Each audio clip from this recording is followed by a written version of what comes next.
C'est aussi simple que ça À dire. Simplement, quand vous pensez ministre de l'économie Luxembourg et astéroïdes, vous vous dites qu'il y a un problème. En fait, pas du tout. C'est-à-dire que il faut avoir un regard sur le futur. Et quand on parle de renouvelables, ce que disait Jean-Louis Ball, c'est-à-dire qu'on se pose des questions pour le futur, et en particulier sur ce qu'on appelle les terres rares, les métaux rares. Alors vous en trouvez partout.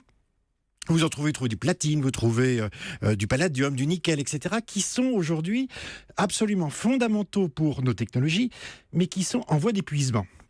Donc l'idée naturelle, c'est de se dire, où est-ce qu'on peut trouver ça ailleurs ? Donc autour de nous. Autour de nous, c'est-à-dire sur les astéroïdes, entre Mars et Jupiter. Entre Mars et Jupiter. C'est pas la porte à côté. Alors, on est capable aujourd'hui, si on essaie de raisonner dans l'ordre, de donner la composition de ces astéroïdes. C'est-à-dire qu'on sait qu'il y a certains minerais, des matières qui nous intéressent dans ces astéroïdes. Alors on sait assez bien, et en même temps ça nécessite des recherches. D'où l'idée du Luxembourg, je dirais, d'attirer des investisseurs vers des programmes d'exploration et puis ensuite d'exploitation. Alors ça, c'est pas nouveau. Obama, au mois de décembre, a donné aux États-Unis l'autorisation d'exploiter commercialement les astéroïdes, et je dirais de façon plus générale les terres spatiales. Quel est l'enjeu en fait dans cette affaire-là ? C'est de se rendre compte que dans le long terme, il faudra développer de la technologie.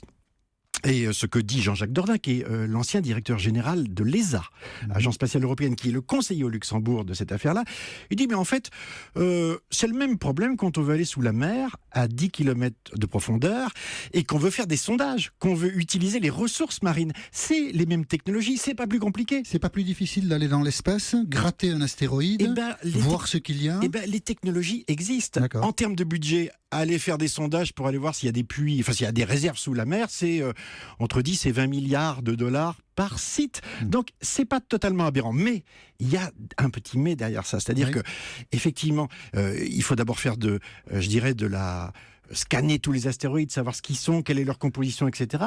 Mais derrière ça, il y a quelque chose de beaucoup plus rapide, vraisemblablement. On a découvert que les astéroïdes, pour une certaine part, sont composés à 20% d'eau. Et l'eau, vous savez tous ça, OH2O. H2O, c'est de l'hydrogène et de l'oxygène.